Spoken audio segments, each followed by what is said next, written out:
Dugo't pawis, ang boses ng magsasakang Pilipino.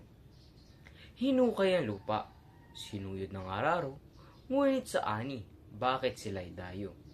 Dugo ang puhunan, walang pag-aanlilangan, ngunit ang tubo, sadyang walang pagbabago.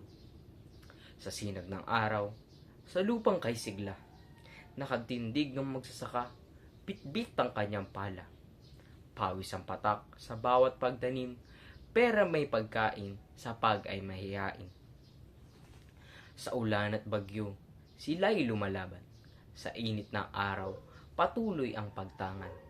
Ngunit sa palasyo, sila'y nalilimutan, nananatiling naghihikahos sa sariling bayan. Kailan ba maririnig ang kanilang tinig? Boses ng pag-asa na kay tagal ng tahimik. Magsasakang Pilipino, bayani ng bansa, ngunit sa kahirapan, tila sila'y nakakadena. O bayan kong sinilangan, pakinggan aming tinig.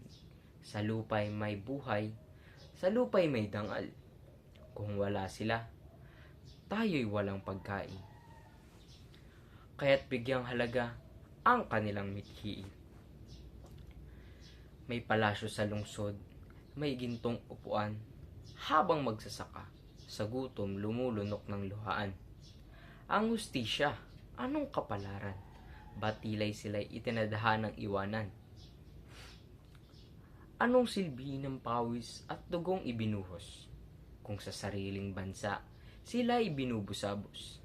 Gising Pilipinas, huwag kang bulag, magsasakay bumubuhay, ngunit bakit nagugutom silang tunay? Pakinggan ng sigaw, huwag hayaang mawala. Sa himig ng hangin, pakinggan na ang dala. Hinaing ng lupa, daing ng magsasaka. Hustisya ang nais, hindi awa.